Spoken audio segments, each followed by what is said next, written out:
Semangat baru membawa kami berpetualang mencari pengalaman seru.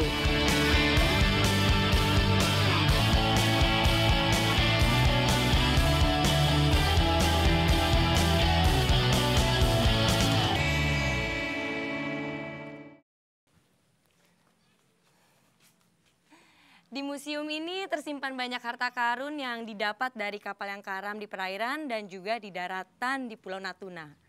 Harta karun? Interesting.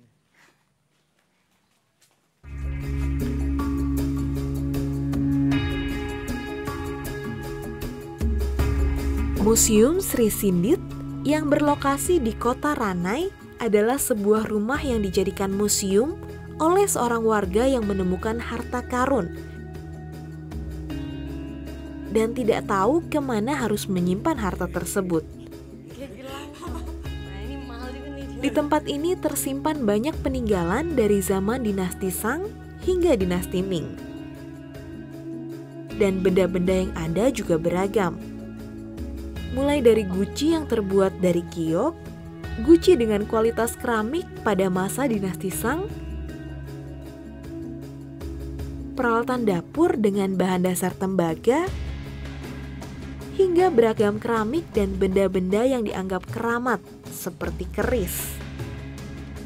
Penemuan benda-benda tersebut dirawat dengan baik.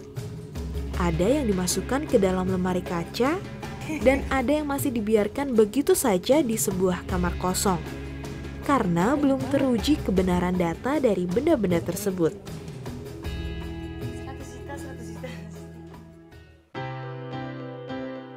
Harta karun yang ditemukan di sekitar daratan dan perairan Natuna akan melalui proses pengujian yang dilakukan oleh Pak Deng, penemu harta sekaligus pemilik Museum Sri Sindit. Pemilik nama asli Zaharudin ini mulai menemukan harta karun sejak duduk di bangku SMP. Berawal dari ketidaksengajaan, Zaharudin yang akrab disapa Pak Deng ini menemukan harta pertamanya berupa puluhan keramik dinasti Ming di tebing sungai Ranai yang runtuh akibat pengikisan hujan di tahun 1965.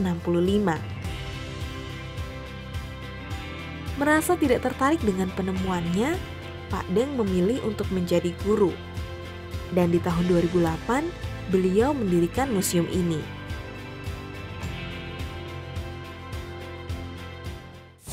Ini sangat menarik sekali nih, banyak peninggalan yang benar-benar membuat mata kita terbuka lebar. Ini sebenarnya asal-usul harta karun ini dari mana ya?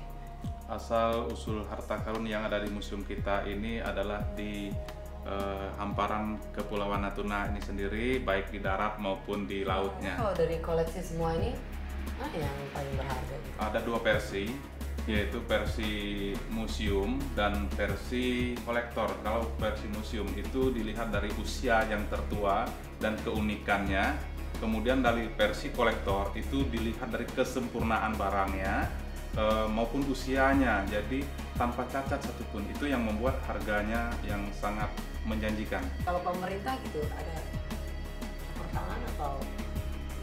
Pemerintah Kabupaten Natuna ini mensupport kita dalam berbentuk dana kegiatan kita dalam penyelamatan ini.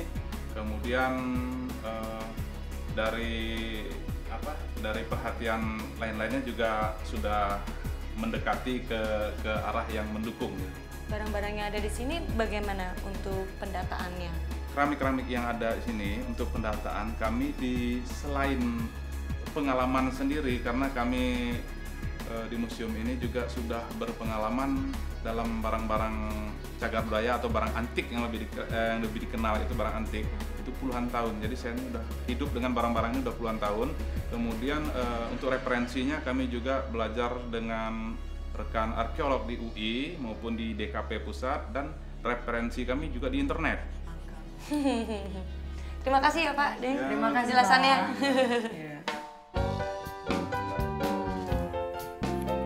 Setelah berkeliling museum dan mendapatkan kesempatan untuk berbicara dengan Pak Deng seputar penemuannya, kami memiliki kesempatan untuk ikut mencari harta karun bersama Pak Deng di Desa Tanjung. Alat yang digunakan untuk mencari harta karun di darat cukup sederhana, yaitu sebuah tongkat yang bagian atasnya berupa kayu sebagai pegangan dan di bawahnya besi runcing yang digunakan untuk menusuk-nusuk tanah yang diperkirakan ada harta karunnya. Ini dibilang apa nih? Kita bilangnya Ini apa nih? pemacok. Pemacok. Ya. Dengan alat yang sederhana ini kadang-kadang membuat berkah yang luar biasa. Bisa ditunjukin Pak caranya Pak seperti apa? Ya. Caranya itu sangat sederhana sekali dengan menusukkan besi ini atau pemacok ini ke dalam tanah secara perlahan-lahan dengan hati-hati. Kemudian apabila tersentuh dengan bunyian, jadi kita teliti nanti apakah ini pecahan, apakah ini batu atau besi gitu. Jadi kita umumnya sudah paham. Dalam mencari harta karun ini, mereka memiliki peraturan tersendiri. Jika alat mereka menyentuh harta karun di bawah tanah, maka 2 x 2 meter daerah jangkauannya adalah milik penemu harta karun tersebut. Pencarian harta karun ini dijadikan profesi bagi sebagian warga Natuna. Faktor keberuntungan dan kesabaran sangat dibutuhkan dalam pencarian harta karun ini. Mencari harta karun memberikan satu lagi cerita tentang kekayaan alam yang tersimpan di Natuna.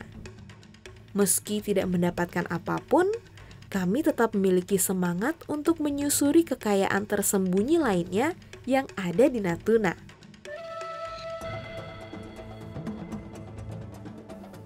Pengalaman baru yang menambah rasa kagum saya pada Natuna.